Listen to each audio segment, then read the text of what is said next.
Hello, everybody. We welcome you today to talk about transforming traditional curriculum design to embrace collaboration and critical thinking. Good afternoon to you if you're in the UK, and I guess hello if you're in the US. I'm just going to start by introducing the presenters, and then we'll get into the details. So, John, if we could have the next slide, great. My name is Shashtin Comley. I'm a governor at Wapping High School, but I also work in education technology, so I'm really interested in curriculum design and how tech is being used to transform the way that curriculums are delivered and the content. We also have John Bosselman, whose face you can't see at the moment. He's controlling the slides, and he's joining us from the Innovation Unit, and he's an expert in real projects and project-based learning. And we also have John Chain, who is Chair of Governors at Wapping High School, and he's here helping moderate questions if we get any, and just throwing the odd curveball probably. All right, so next slide, John. Okay, so I've done my introductions, and I'm going to hand you over in a minute to John to talk about the real project that he's working on, and specifically to give you some detail on real projects being done at Wapping High School. We're then going to use that case study to look a little bit more deeply into three areas: real need, integration of knowledge, and community of learners. And we've got about 10 minutes to spend on each of those sections, and we'd very much welcome questions if you can figure out how to do that. We'll try and answer as many as we can online, and then be looking to answer some more afterwards. Finally, if there's time at the end, we'll just come together for any kind of questions that you've got. So with just a quick introduction, John, if you want to move to my next slide. All right, so I just wanted to give some sort of the background context, really, as to what we're talking about today. As far as I'm concerned, the curriculum design can be divided into three areas. You have the structure and organization, content, and delivery. In my day-to-day job, I'm mostly interested in structure and organization, how it is that the timetables can be managed, and how students' time can be managed.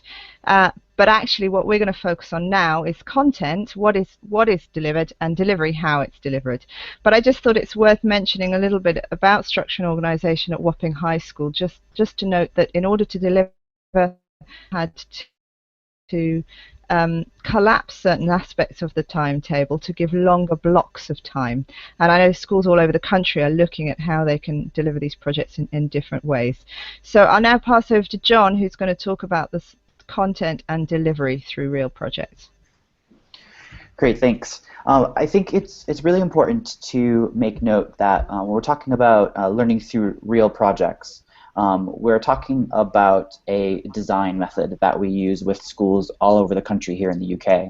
And it's based off of the model of project-based learning that exists at High Tech High, which is a collection of charter schools in the San Diego County area where I used to teach, and have been spending the last couple of years working in the UK to take that model and translate it into a design that can go across schools. And I think to start off, it's really important to note that there are three guiding principles that we hold dear to us in real projects that if you don't buy into, real projects won't be successful within your school. And I should say real projects is not just a curriculum delivery methodology, but it's also a school change process. And so earlier we talked a bit about how time is really important, but also changing the culture of a school and also working through structure. So reimagining what culture, structure, and time needs to look like. These three key principles, I won't take too much time reading through them to you, but all students are capable of excellence. That's something that we really believe has to be in place for work to happen where students can see that it matters to them. And coming back to this culture piece, the idea that the school and classrooms are communities of learners where teachers are learning with and from one another as well as with students. Now, real projects does not mean that all other forms of project-based learning are fake in any way. Real projects stands for us rigorous, engaging, authentic learning. And the program is designed to be embedded in schools in the UK and works with not just students. So we work with a classroom coach that works with teachers to help them to design projects. Then we also have a leadership coach that works with the senior leadership team to think through the change management process that exists when you do this type of work. And real projects, though, it's not just a student learning approach. It's also for teachers. So it's also about thinking how to shift the adult learning community within the school to be one that fosters rigorous, engaging, and authentic learning. Now, I spoke briefly earlier about this idea that you need to change around time, but as well as structure. So these are the key enabling conditions that we know need to be in place from a leadership level in a school in order for this work to be truly successful. So things like a timetable that's flexible, things like an integration of students across ability and background. So we found that most schools that have the best success are ones that don't set their students in real projects time. And the other really key one here is this idea of opportunities for interdisciplinary work.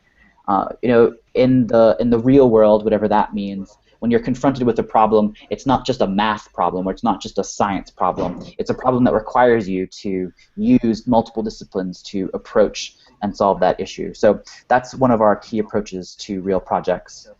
And as you'll see in the project that we move forward with at Wapping High, you'll notice that this project has our 6 pieces or our 6 checklist of real projects.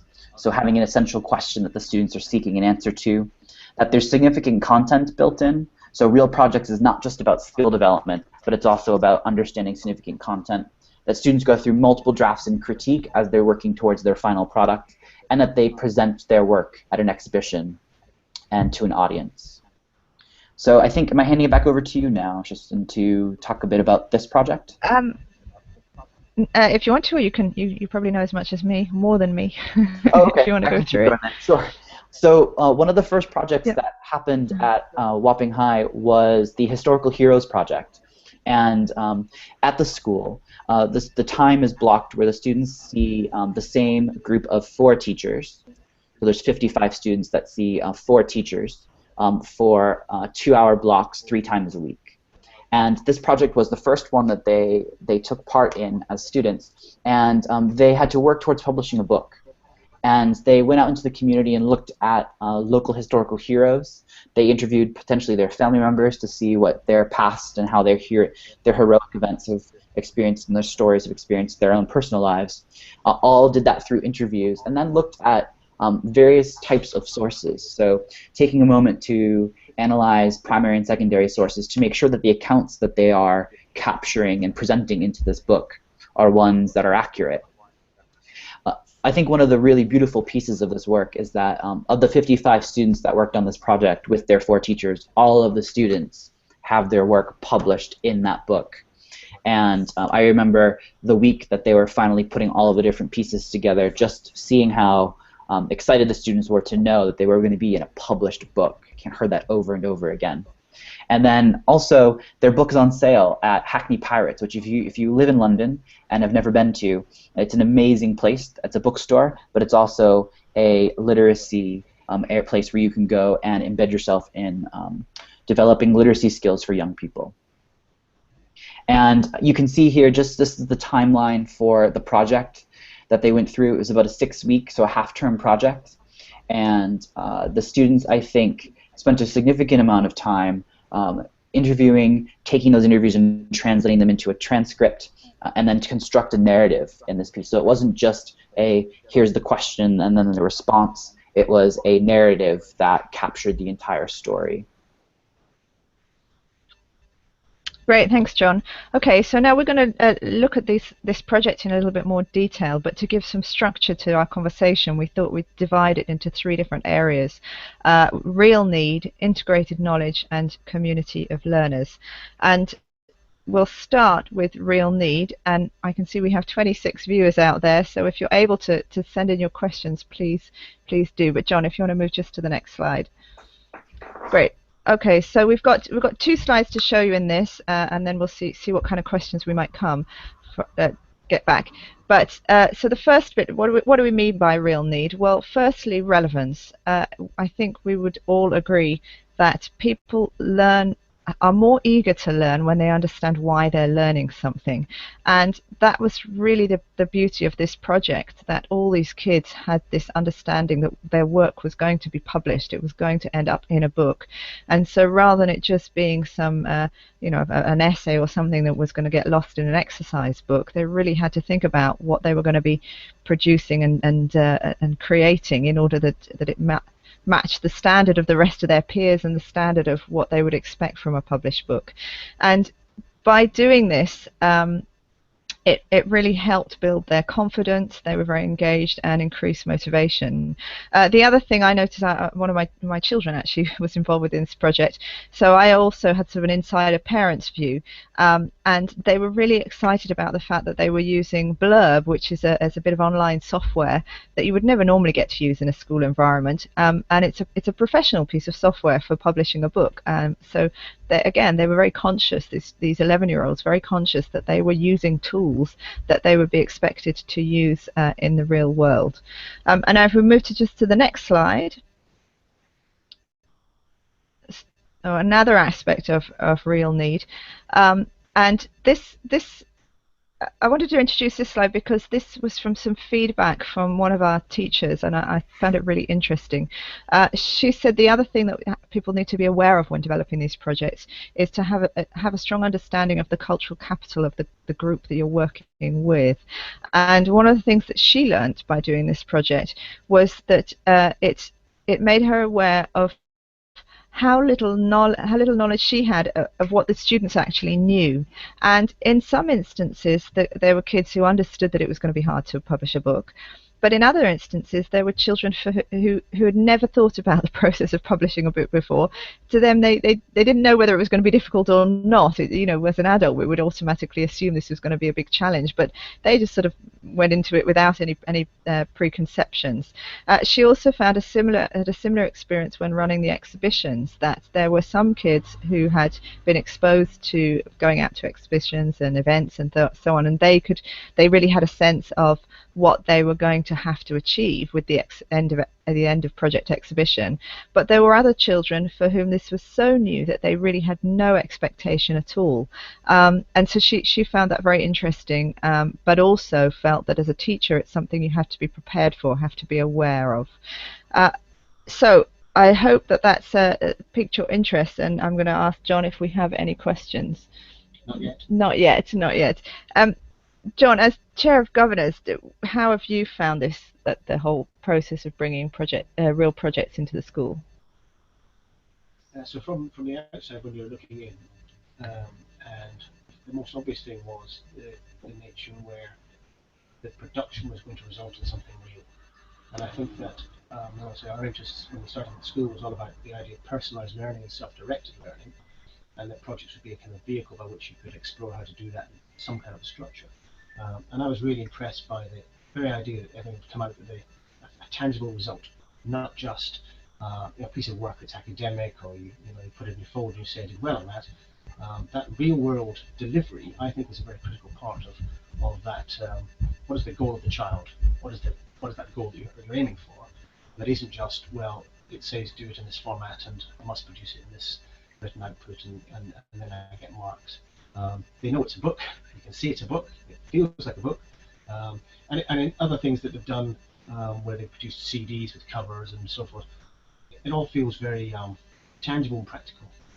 Yeah, I think that was my experience as well. And as I say, being a parent and seeing some of the other children, some of sort of friends and things, particularly the event at the end, the book launch, there was such a buzz of excitement. We had lots of parents come along. In fact, where we tried to do other events in the school, the more traditional parents' evenings or whatever, we get maybe 10 or 15 parents turning up.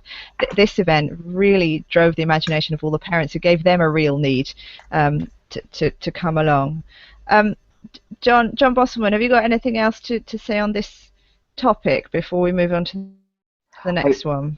I mean, I just wanted to just kind of push back to this last slide before this one, because I think when you look at the photographs, I mean, I just get I get goosebumps just looking at these photos.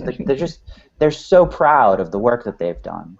And the parents are just so engaged in what it is. I mean, I wasn't there that evening, but some of my colleagues that were there just said that they watched a mother reading her story alongside her child, and tears coming to her eyes because the child just captured the story beautifully. I think, that's what it's really about. It's really about using the student and the family as a text, as the place where the learning can truly happen, and then giving it a real place in the community. So, for example, this is on sale at that bookstore. You can go buy the book there. But that's not really just it. It is that exhibition piece and making sure that work matters and creating a space for that. Just a quick kind of picking up on a comment that you made earlier around the attendance piece. We have one school we work with out in Cornwall, who they have about 120 students in the cohort, and they had. You still talking? Can you hear me still? Oh, sorry, it's just me. It's just me. I'm the one struggling, not the rest of you. I was just saying that in the school in Cornwall, they have 120 students in the cohort, and at their first exhibition where they published their book, they had 400 parents and community members show up, and that's just an amazing outcome. Yeah, I mean, I think that the idea that it becomes a show, I think, is one of the things that we've managed to do. So at the end of the term, you have a show, and that's when parents get to feel that some learning took place, but usually within either drama or music. Okay, so it's a narrow range under which that performance can be demonstrated to parents, and everybody gets proud of it. Yeah, that's what happened.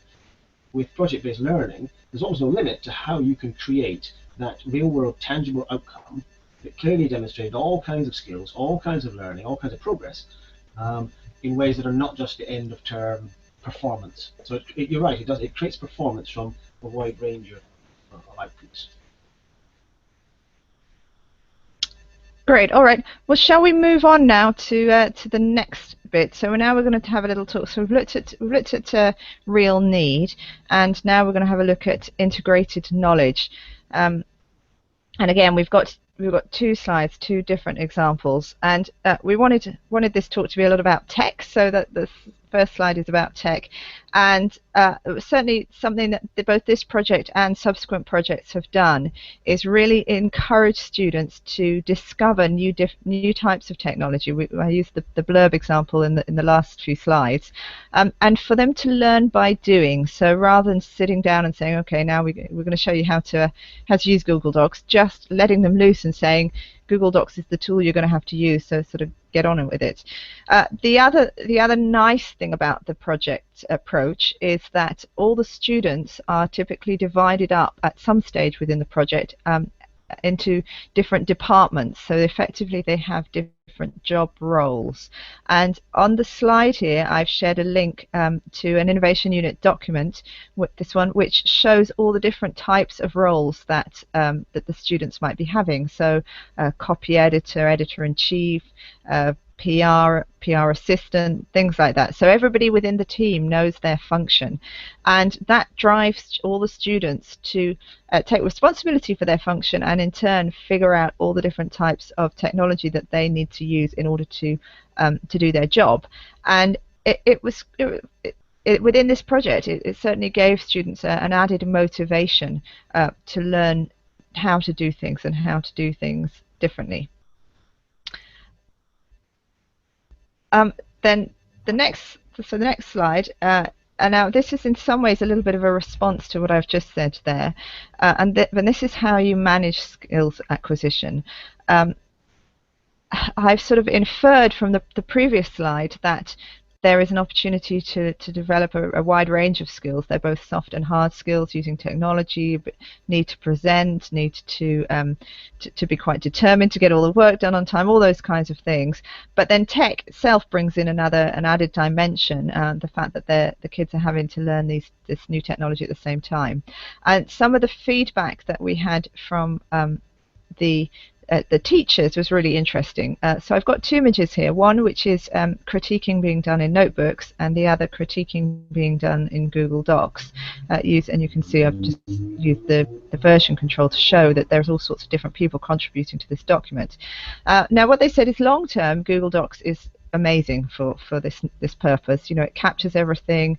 It's allowing students to work from home and teachers to interact when they're not on site. All these great things. But the reality was, some of the children really struggled when they were presented with this new technology fresh out of primary school. So 11-year-olds just moving up into primary school.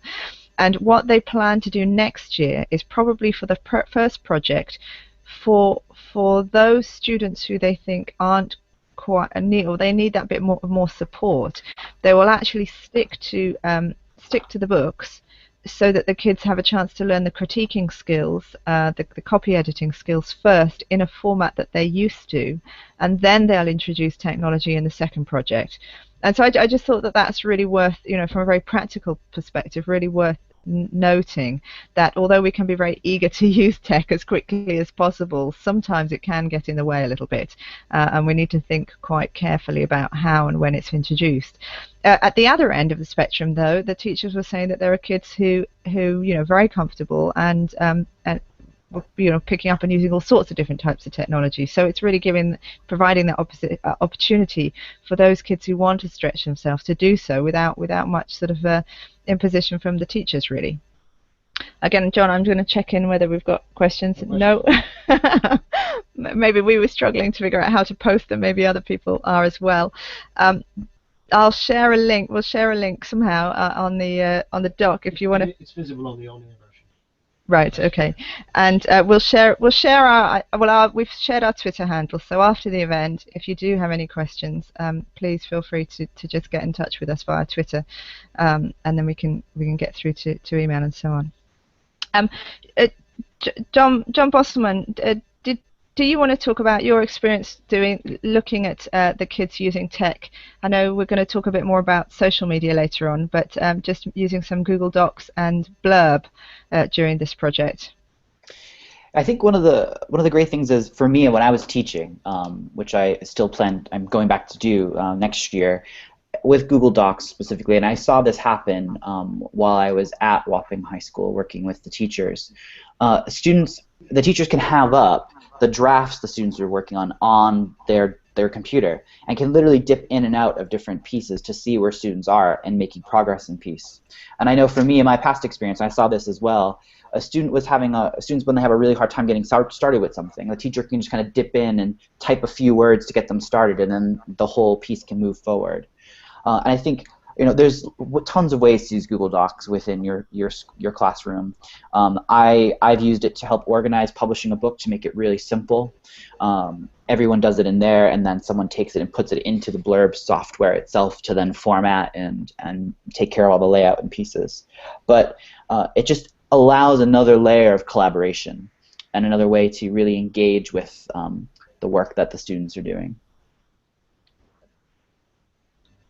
Yeah, and actually, I mean, we're only talking about Google Docs here, but we are now at Wapping High starting to look at Google Classroom in some of our subjects, and teachers are finding that really useful. And the fact that you've got a stream of sort of a stream going on that other, you know, students can post links and great sites and things that they've found, as well as managing the whole assignment things, you know, aspect, and making it really easy as well to create multiple documents.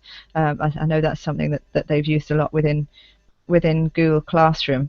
We had an interesting experience with chat. Originally, chat has been disabled for the school at the moment, but actually, I think at some point we'll be reintroducing it. Unfortunately, there was some negative bits very early on, and you know, the usual thing of kids doing. But then we discovered that the real benefit of chat is, of course, it's all recorded, and you know, these things now go on in the public. It makes it very transparent, which is had quite an interesting impact, and it means you can really have conversations about what people have written. But I also find I volunteer within the school, and I find all the Google products really useful to have ongoing conversations myself. Regularly get emails from them asking for clarifications about things we've done, or again, as John just mentioned, helping do little bits of work, you know, to move students on. I think I found that personally very, very useful. Just Are we ready to move? Sorry, yeah, carry on. Well, I was just going to jump in and just add a comment here. I work with our program. We work with schools all over the country. We have about 24 schools, 25 schools we work with. And I have to tell you, tech sometimes is the most challenging thing in schools because of filters and blocking sites and all these different pieces. Students in most schools don't have a school email account. And I just kind of, when I see things like Google being used in schools like Wapping and my school, High Tech High, we're trying to help students become literate in not just reading and writing, but also in email etiquette and also in how to interact on the internet and in using technology. And when all those sites are blocked, it becomes quite difficult. So just kind of throwing that out there for those of you who work in schools that do have multiple sites blocked and you can't get on. I would say as hard as you can, try to find a way to break through that and get those barriers broken down, because that is a really big piece that we need to start educating our students about. Yeah, John, actually, can I ask you to? I mean, John Chain here, before we opened Wapping High, was very much involved with setting the ICT strategy, and we definitely had that in mind. That it's better to have a much more open policy because kids will find a way to do anything, and it's better that we're educating and helping them understand how to do things rather than constraining, controlling. But yeah, John, let you say something. And a day job I work at the V&A, and there is always a tension when you're setting up whatever the filter you feel, which is what will you be culpable for as an institution if something was to occur and someone was to complain, versus making sure that everything that's needed. In the case of Google, there's just simply no reason to be blocked. There's absolutely no reason for any of these tools, collaboration tools, even things like Facebook and Twitter and the likes. Those are not the things you should be blocking. Of course, there's gambling and there's all kinds of other things that you might want to say. Can't think of a good reason. So therefore, why would you put it on there, remove the accountability? But it's a tension between absolute open access, which they may have at home, and then closing it down at school.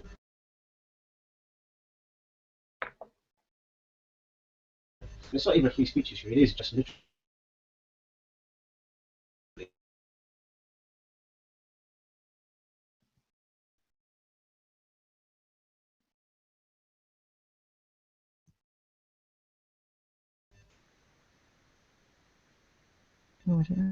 Hi there. Seem to be having some issues. Can you still hear me?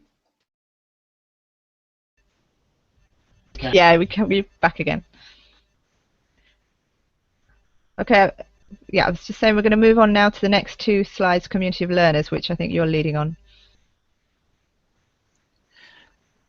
Great.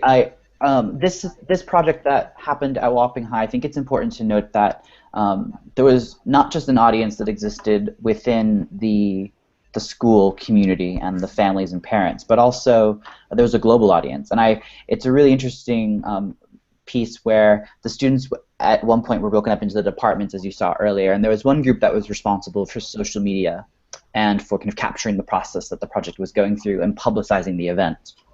And I think I came on the second day after they had started their Twitter account, and I started to follow them. And in following them, I noticed that when you look, if you don't know, some of the people that they had following on only the second day, the Buck Institute for Education, New Schools Network, etc., all of these are really big organizations that do a lot of work in school change. The Buck Institute specifically is one of the largest training organizations in the world when it comes to project-based learning. I've been teaching project-based learning for about 7 years now, and I don't even have the Buck Institute following me. And here, these students, they started their website, they started their social media campaign a day prior, and they already had them following. And it all becomes back to the reason, which is the students had an opportunity to behave like social media managers, and had a chance to look at and mimic the different ways people post. So the students they found out that most people who tweet about project-based learning use the hashtag PBL or PBL chat, or they direct message specific people, and that's what they did.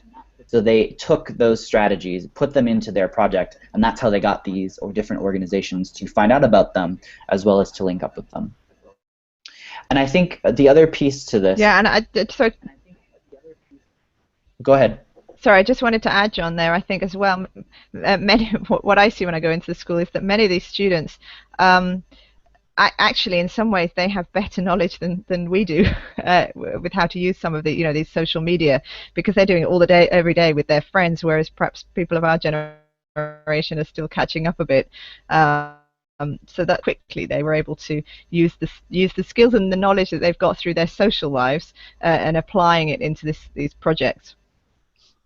I think it's really great too. That's a good point. And they also are finding out that you could do this for a career. Like, you can be a social media manager as a career, which, when would they find that out in a traditional curriculum? I'm not really sure. The other piece that I think is really important about this work is that because you can set up the communities of learners, you get to, as the teacher, you get the chance to really understand your students more. And in project-based learning and real projects, because you're not a teacher standing in front of the class direct instructing for the 55 minutes, or in some schools the 42.5 minutes that they're in the class with you, you get a chance to be more of a guide on the side and a facilitator who gets to work with smaller groups, so you get more one-to-one time with students, and you get a chance to understand what their interests and their passions are. And in real projects, we strive for personalization, and we strive to make sure that all students have the ability to make choice within their projects, that they have a voice in designing, in the actual process, and also a voice in reflection, and that over the course of the program they have opportunities to design their own projects alongside their teachers as part of that different work. Yeah, sorry, we just pop back to that other slide. Thanks. Yeah, I wanted to add some comments again that were made to me by some of the teachers at Wapping High, that going back again to this idea of cultural capital, and one of the teachers was saying that never before, when she's been working with students, has she had the opportunity to learn so much about the backgrounds of the different students that she works with, and that she's found that really valuable as a means of understanding better what their learning needs are, that they're no longer just a group of kids who come and join her for a fixed, fairly short amount of time, and she has to deliver something to them. She's now being able to understand why maybe they're struggling on learning with one thing or another, based on who they are and where they come from, and that has been quite a for her to make, and particularly when we're talking about personalization, because only by understanding students can we really tailor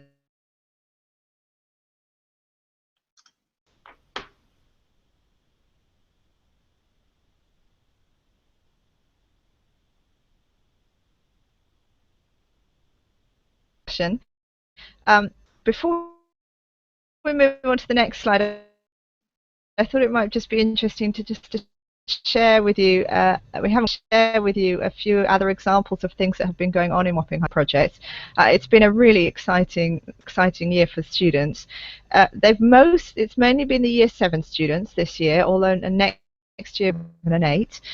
So the Year 7 students have done a geocaching project in which, so for those of you who don't know about geocaching, this is it's an online site that lists caches that are hidden all over the world, little actual physical real caches that are hidden all over the world. And as long as you have a GPS, you can log onto the site, get the GPS coordinates, and go and look for them. And sometimes they're hidden with puzzles that you have to solve and things like that. So the Real Projects team used the idea of geocaching to introduce aspects of geography to the kids, and they learned all about OS mapping and orientation and things like that. They had to create their own geocaches, and they are now hidden somewhere, I believe, in East London. So if you go onto the geocaching website, you can go and find them. So that was really interesting, unusual way of delivering real projects. They then also worked on audio tours for the local area. So back again, more of a history-based project. Actually has been a project on World War One, in which history was combined with art, although in fact the teachers were saying they managed to pull in literacy and geography and all sorts of other subjects, and all the students had to work together to paint the glass panels in the center of the ground floor, paint murals on a theme to do with the World War One. And not only did they have to create the painting and design it, draft and multiple drafts to make it fit for visible, a public display, but they also had to find out all about the history of the thing that they chose to paint. And a lot of kids were really inspired by this, the fact that here they were looking into the backgrounds of the soldiers or the women working in the in the fields growing food or whatever it might be for their panel. And at the end, there was a lovely presentation to all parents, and where they were invited to come along and learn about the history of each panel. So that was a very successful one.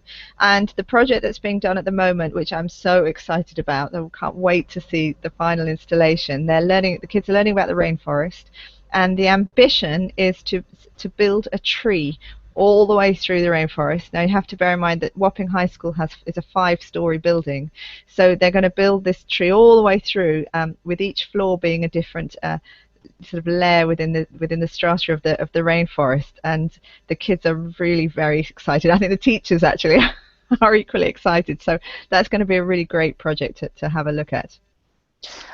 John, we're coming to the end. So do you want to? Oh, sorry, you've got something more to say? Well, I just wanted to jump in because as you were saying at the very end there, that the teachers were really excited, and I think that's one of the things that we strive for, is by unlocking teacher passion.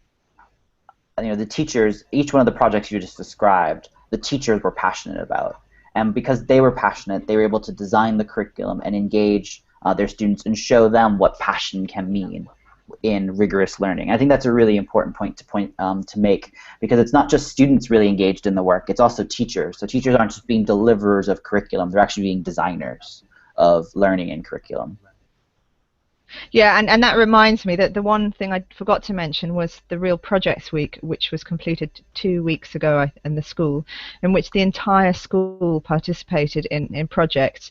And so the teachers themselves were asked, what project do you want to lead for a week? Didn't have to be in their specialism, it could be anything at all, and the kids then picked the project they wanted to do. So we had projects as diverse as School of Survival, where the teachers took the kids out to the local parks and got them eating all the wildflowers and things like that, and the kids stayed overnight on the top of the building. We had an absolutely fantastic astronomy project. The science lab was completely transformed into sort of an astronomical experience with scaled models of the planets hanging from the ceiling and mood music and all sorts of things. There was a lovely pinhole project that was quite interesting because it didn't really go as planned, and yet it seemed that both the teacher and the kids all were learning quite a lot from the difficulties they were having as much as from their successes. So there were a whole range. I've only just sort of touched on a few. There were a whole range of projects that were really great. Actually, I'm just going to just his daughter, how his daughter found the I don't know what project she did, but how she found it. She did the so that's brilliant, yeah. the rock band. And, it was a real challenge. They took on a project that was too hard, right, which to try and create a tune that was very complicated on instruments that they were barely able to command, and yet the sense that they ought to do this, right, was very evidence of self-directed. So they spent like 2 whole days at weekend trying to learn the piano and sing, right, a song which, to be honest with you, is really complicated. So if anything demonstrates the value of self-directed, it was, we're going to copy this. I can't remember the name of the tune now, but it was not easy. It wasn't a Beatles 4-chord strum along. It was something very complicated. I thought that was very empowering. How did they make that decision and just, we're going to do this by the end of tomorrow afternoon for a weekend. So. Yeah, quite was. It wasn't just about music. They had to develop all the artwork for the album. They went on the exhibition night. They all were there. They were salesmen selling the album, touting it. So that was really interesting to look at all these different skills that they would make their particular project a success. So that was great. John Boswell, have you got anything else to add before we move on to the closing slides? Just on that one, there was just going back to the point you made earlier around teachers not necessarily in their subject area. You had 2 maths teachers running a cooking piece for the week, where the students made 3-course meals at exhibition night, and so you could go and have. I didn't even have to go to have dinner that night. I just ate dinner at school. It was wonderful, and just some amazing foods from all over the world. And being from Southern California and experiencing true Mexican food, I have to say the guacamole those kids made was pretty spot on. Great. All right. Shall we move to the next slide? All right. So we're wrapping up. We hope you've enjoyed today and that you've got some use out of it. At Wapping High, we are really keen to collaborate with everybody all over the world. So if you want to know more, if you want to do something with us, please get in touch. Probably easiest through my Twitter account. I put it at the top. Or you can just go onto the school website, wappinghigh.org, and contact that way. But here on this slide, which are a whole load of links to things you might find interesting, I've shared this whole presentation on the document that comes alongside the Hangout. So I hope you can find that. I'll also put it as a link to the YouTube page when this is finally broadcast. I'll try and figure out how to do that. And I think that brings us to an end. So I'd just like to say thanks very much to John Bosselman from the Innovation Unit for joining us today, and to John Chain for being here and moderating and keeping us to time. So that's really great. Thanks very much, everyone.